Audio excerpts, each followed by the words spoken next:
La pregunta tenía que ver con los chicles. ¿Cuánto tarda en degradarse? ¿2 años? ¿3 años? No, 5 años es la respuesta correcta. 5 años, es mucho, Vicky. Y es un derivado ya del plástico el chicle, no tiene nada que ver con lo que era en su momento, ¿no? Y otra cosa importante, tiren los chicles por favor en los cestos de basura, porque si no se lo terminan comiendo los pájaros. Y peor de todo, a través de la cloaca se termina yendo al río, del río al mar, y se lo comen los peces o las tortugas y terminamos teniendo un impacto ambiental muy grande y significativo para la flora y fauna. Bien. Son cosas que a veces uno no se da cuenta. Detalles importantes. Importantísimo. Muy importantes. Bien. Tenemos otra invitada. ¿De quién se trata, Caro? Matilde Rusticucci. Matilde es doctora en Ciencias de la Atmósfera por la Universidad de Buenos Aires, investigadora CONICET, participa activamente en el Grupo Intergubernamental de Expertos sobre el Cambio Climático, especialista en estudios sobre eventos climáticos extremos y cambio climático. Bienvenida, Matilde, muchas gracias, muy amable. Gracias por invitarme. Bueno, a ver, Matilde, estamos hablando del cambio climático, estamos hablando de cuestiones que son irreversibles. No, no en todo sentido. Bien. Son bastante preocupantes porque sí puede haber especies que puedan desaparecer si seguimos en este camino y no hacemos nada, ¿no? Hay cosas que se pueden revertir pero mucho más lentamente, como el aumento del nivel del mar. Eso va a seguir aumentando y va a seguir aumentando por siglos. En algún momento, si esto se detiene, puede volver a los cauces que tienen hoy en día. O sea, no es irreversible todo, ¿no? Yo le quiero preguntar por algunas cuestiones que escucho y que seguramente mucha gente también, para ir encontrándole el porqué, digamos. El efecto invernadero, este famoso efecto invernadero, ¿en qué consiste? El efecto invernadero es un efecto natural que tiene el sistema Tierra-atmósfera, ¿no? Sí. ¿En qué consiste? La atmósfera es un conjunto de gases, recibe la radiación del Sol, el Sol calienta la Tierra emite calor, ese calor lo atrapan en la atmósfera algunos gases, que son los gases llamados de efecto invernadero. Eso en forma natural está, y gracias a que está, es que hay vida en la Tierra.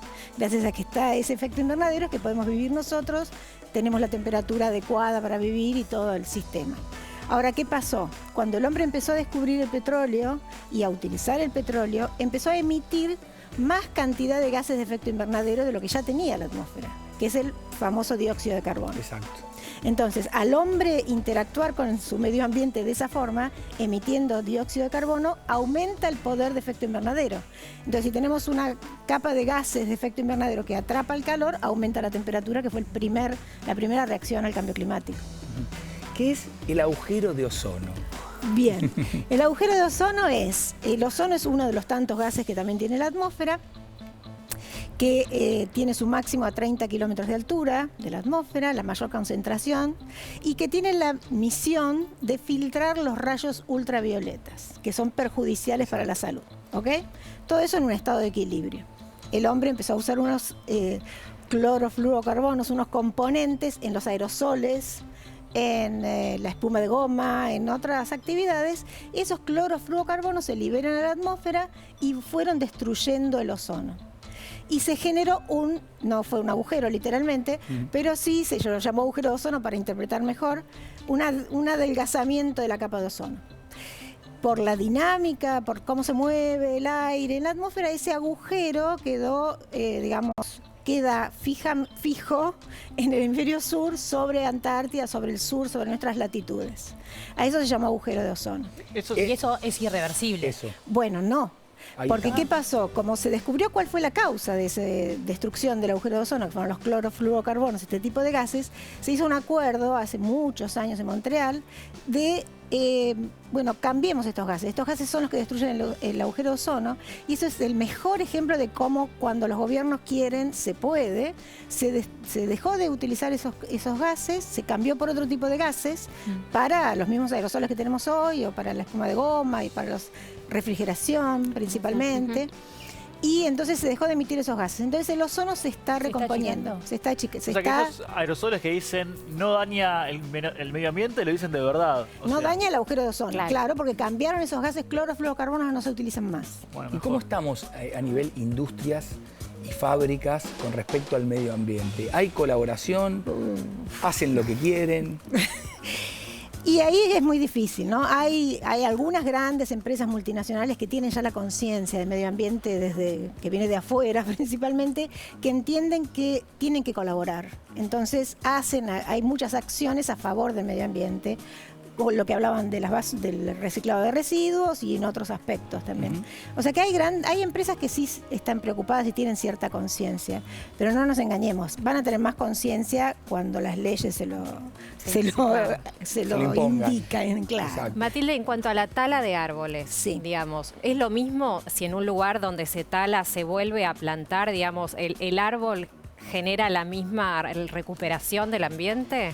No es lo mismo, pero no es tan malo si podemos reforestar, claro, porque el árbol al crecer, al ser más joven, captura más gases de efecto invernadero. O sea que tiene un efecto positivo en cierto sentido.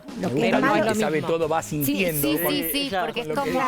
Igual la reforestación es importante siempre y cuando también se haga con las especies autóctonas, claro, para seguir manteniendo todo ese ecosistema en equilibrio. Y además es como que el árbol se llena en un momento de dióxido de carbono. Claro. Uno piensa que porque tiene 250 años sigue teniendo la misma capacidad de absorber dióxido de carbono. Y llega un momento donde esa absorción es mucho menor. No quiere decir que mañana vamos a salir a talar árboles, por supuesto que no. Claro, pero no es lo mismo que el original. ¿Por qué? No, absorbe más. Un árbol joven absorbe mucho más dióxido de carbono y elimina más oxígeno, por supuesto, que un árbol que ya tiene muchos más años. Matilde, Vicky hablaba hace un rato del gas metano. Sí. Me gustaría ser más específico. ¿Qué es el gas metano? ¿Cómo se produce? El gas metano también es natural, que está en la atmósfera, naturalmente está, no lo fabricamos nosotros, pero tiene un gran poder de efecto invernadero. Es mucho más poderoso como efecto invernadero que el dióxido de carbono. Hay menos cantidad en la atmósfera. Sí. ¿De dónde sale? Sale de la actividad agropecuaria, principalmente. Por eso tenemos las dos vaquitas. Claro, por eso veo las vacas ahí, principalmente. Al ser rumiantes, en su actividad de rumiar, digamos, impregnan más de metano en la atmósfera. A través de los gases. ¿Y fueron en el INTA o el CONICET que hicieron una mochila que le aplicaron a las vacas para poder medir a través de sus gases el gas metano que eliminaban a través de su cuerpo? O sea... Pero es por ser rumiantes, por eso es la vaca y no los otros animales, no todos los animales. Matilde. También, perdóname, en la agricultura también se libera metano, ¿no? Claro, no, recién mencionabas algo que me interesó, que era este acuerdo de Montreal. Quería preguntarte a ver si existe una mesa redonda donde los países se sienten y digan, bueno, los gobiernos, a ver qué pasa, cómo nos ponemos de acuerdo, y si hay algún país que esté más a favor o más en contra de todo esto. ¿Tiene que ser redonda la mesa? Puede ser... Así se ven toda la cara. Pueden ser muchos países. Son unos cuantos países. Espectacular. El tema del cambio climático es un tema que hace muchos años que se está estudiando desde la ciencia. Ya hace años que venimos avisando que esto se está formando, que esto está sucediendo y qué es lo que va a suceder. A raíz de, hace más de 25 años, en el 88 creo, se creó el panel intergubernamental sobre el cambio climático. ¿Qué quiere decir? Intergubernamental quiere decir que participan todos los gobiernos. Los gobiernos mandan a sus representantes para el primer informe que se creó. Dice, bueno, esto es lo que sabemos de cambio climático, sabemos qué es lo que puede pasar, sabemos qué impactos tiene. A raíz de eso se creó la Unión de Países de las Naciones Unidas y se reúnen todos los años. Los países se reúnen todos los años para lograr acuerdos para ver qué hacemos con el cambio climático. Todos los años desde hace unos cuantos años. En su momento se firmó el Acuerdo de Kioto. El Acuerdo de Kioto no tuvo gran éxito con el tema del cambio climático porque tenía ciertas medidas que no eran fáciles de cumplir. Hasta hace poco se hablaba de qué países firmaron el Acuerdo de Kioto, qué países no firmaron. Estados Unidos no lo firmó, Australia no lo firmó, Europa sí, pero eso no alcanzó. Entonces todos los años se va avanzando sobre posibles acuerdos de qué hacemos con este tema del cambio climático. El último acuerdo que se firmó fue el Acuerdo de París, hace 2 años, año y medio, ¿sí? Todos los años se reúnen, ahí acordaron que todos los países propongan medidas nacionales para mitigar el cambio climático. Cada país se compromete a reducir una cantidad de las emisiones que tiene para llegar a un determinado compromiso a fin del siglo. O sea, este acuerdo se firmó, cada país hizo su aporte, este acuerdo está empezando a trabajarse, digamos, o sea, los gobiernos están involucrados. Por supuesto, hay muchos intereses económicos en esto, muchos. No lo puedo creer. No, la sociedad de consumo mucho que la vivimos atención, Matilde, te lo que llama la dice. atención, ¿no? Es una cosa extraña. Sí, la verdad que sí. Es una cosa extraña. Entonces, claro, obviamente hay países que están más a favor, los países petroleros están de un lado, los Claro. países que no producen Obviamente. petróleo de otro lado. Tengo una pregunta breve que es para las dos porque yo consumo orgánico y soy bastante responsable al respecto, pero digo, cada vez que voy a comprar es muy caro. Sí. ¿No? Entonces hay como ahí un punto que no se encuentra, que es yo quiero ayudar, digamos, en ese aspecto, pero es tan caro que a veces uno no puede comprar de todo, digamos. ¿Está bien que sea caro, digamos? Y es caro porque para que un producto sea orgánico, por ejemplo, necesita menos productos químicos, entonces necesita tal vez más gente trabajando, necesita menos máquinas, o sea, necesita más gente trabajando. Entonces eso hace que el producto termine teniendo un costo mucho más alto. Realmente todo lo que hoy es eficiencia, mucho más eficiente a nivel energético, lo que es orgánico termina siendo más caro porque requiere más personas trabajando y, por ejemplo, productos a la hora de tratar el ambiente no contaminante. Y eso termina siendo, por ejemplo, el vinagre, por decirte algo. ¿Quién mata a las hormigas con vinagre en la casa? Muy bien, te felicito. Sí, claro, vinagre o talco. Mucho más efectivo que cualquier producto.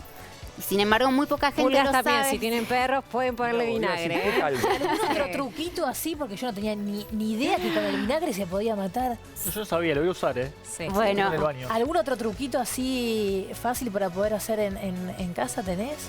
estoy pensando, también sal para las babosas. Es importante a veces en los cultivos o en las huertas orgánicas poner determinadas especies aromáticas que hacen que no se acerquen arañas o determinados insectos. Ahí tienen que hablar bien con un botánico o un biólogo en ese caso. Bien. Bueno, hablamos hace un ratito del agua, cuando empezamos el programa tan importante. Y Cristian Domínguez estuvo en la planta potabilizadora de AIS. Adelante. Sí, en la ciudad de Buenos Aires para saber cómo es el proceso del agua que llega a nuestras casas.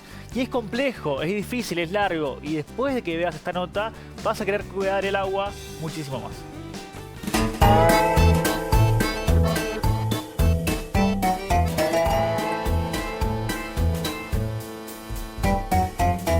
Una de las consecuencias del cambio climático es que afecta la calidad de las reservas naturales de agua. Por eso vinimos hasta acá, hasta AISA, para ver qué tratamiento recibe el agua que tenemos en nuestras casas.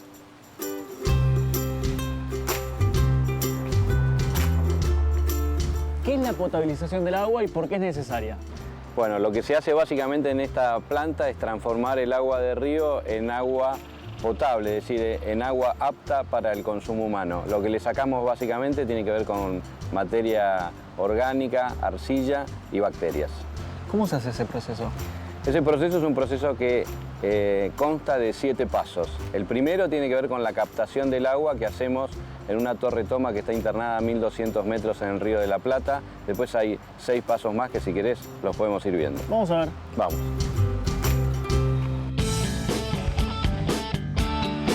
Acá vamos a ver la elevación, es decir, el agua que viene del Río de la Plata llega hasta aquí, hasta la cámara de carga, la elevamos 10 metros y la enviamos por gravedad hacia los decantadores.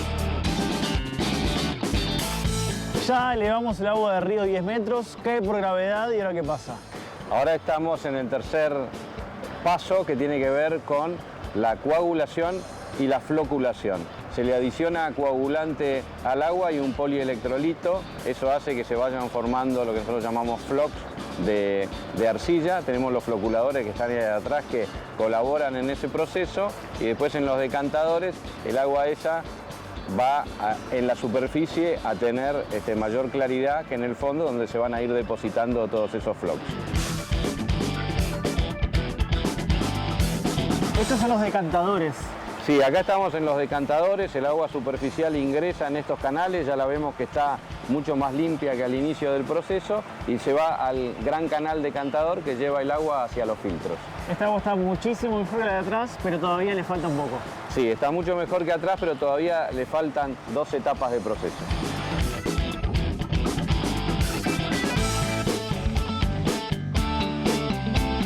Tenemos acá un filtro. Un canal de agua decantada es el final del canal de agua decantada que va a llevar el agua a esta batería de filtros que vamos a ver ahora. Este olorcito a cloro, ¿por qué es?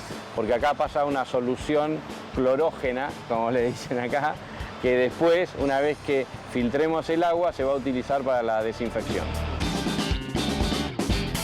Esto que tenemos acá es un filtro que está acá abajo. ¿Es una muestra de este filtro que está acá abajo? Exactamente, es una muestra de este filtro. El filtro está compuesto de arena fina, arena más gruesa, gravilla y grava. Entra el agua por acá y se va filtrando a través de todas estas capas de arena y grava.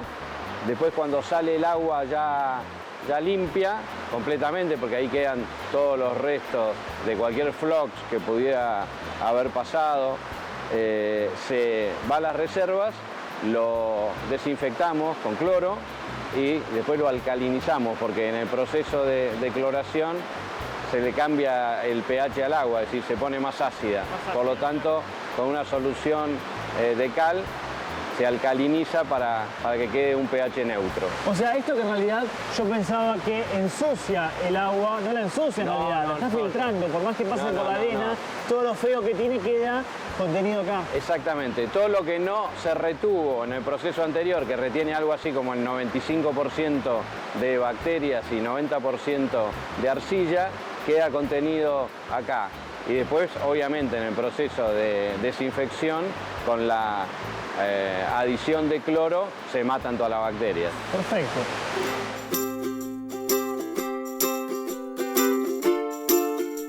Bueno, esto es una barra de tragos para gente que le gusta el agua, pareciera.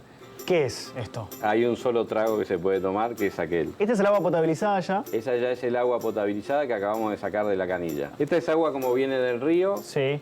Esta es agua que ya tiene el coagulante, como vimos ahí en los floculadores.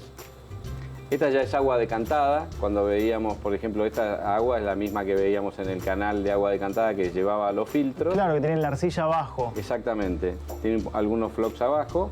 Y esta ya es el agua potable que podemos tomar. ¿Esta se puede tomar? Sí, señor. Está bárbara. Está muy bien, ¿eh? Se puede tomar. Muchas gracias por el recorrido, No, por favor. muchas gracias por la Gracias a explicación. usted por venir. Te convido un poquito. Muchas gracias. Te agradezco también. Este es el proceso de potabilización del agua y lo vimos en Todo Tiene un Porqué. Bien, Cristian, me gustó. Me quedaba lindo 10 esto, ¿no? puntos. Sí, el El casquito. El Me casco quedaba te bien el quedaba bien. casquito. Sí. Y si te pones más abajo, Me lo bajo, ¿no? Un poquito. Bueno, lo vimos al hombre tomando en el final agua. Toma el agua que, bueno, La podemos tomar. La podemos tomar tranquilamente. Sí. Bien. Es agua que Sí, es me rica. dice. Sí, en sí, Capital sí. Federal se puede tomar agua, no hay ningún tipo de problemas. No, o sea, tiene feo gusto porque tal vez tiene demasiados cloruros, como ellos decían, pero es mucho mejor a nivel impacto ambiental que comprar botellas de plástico. Bien, bien. Primero porque viene de lejos y segundo porque termina generando un residuo. Tenemos que hacer una pausa. Este es un programa tan federal que queremos seguir recorriéndolo, que conozcas algunos lugares. Por ejemplo, Aguas del Toro. Vamos, ya venimos.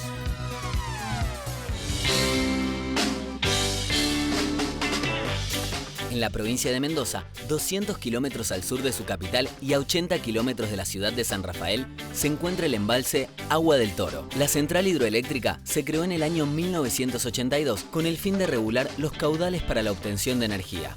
También tuvo como objetivos mejorar los canales de riego y prevenir las crecidas de los ríos aledaños. Hoy en día, el dique conforma uno de los sitios turísticos más bellos de la ciudad de San Rafael. Allí se pueden llevar a cabo actividades como navegación, remo, motonáutica, buceo, windsurf y pesca. Todo en medio de un paisaje natural único.